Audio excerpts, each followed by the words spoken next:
बंदर नगरी धामरा चलचंचल इष्टदेवी माँ धामराई पीठरे मकर मेला। पवित्र मकर संक्रांति अवसर रे चलचंचल होई उठुची चांदबाली ब्लॉक माँ धामराई पीठ। ओडिशार समस्त पर्वपर्वाणी मध्य मकर संक्रांति हेउची मांकर बड़ पर्व होइताए। तेबे 10 दिन धरी चलिथिबा एही पर्वरे हजार हजार भक्त मांकर समागम हुए।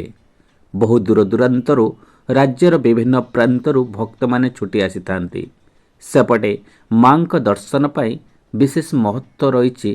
ब्राह्मण नुहे कैवर्त्य विधवा महिला पूजक द्वारा पूजा पाती माँ, जहाँ एक विरल परंपरा। पड़ोसी केन्द्रापड़ा, जाजपुर, बालेश्वर आदि जिलारू मेला बुलिया पाई सपरिवार लोक माने भिड़ जमी थांती। अन्य दिगरे भुवनेश्वर, कटक सहित सुदूर कलिकतारू व्यवसायी माने आसी निजर व्यवसाय करती।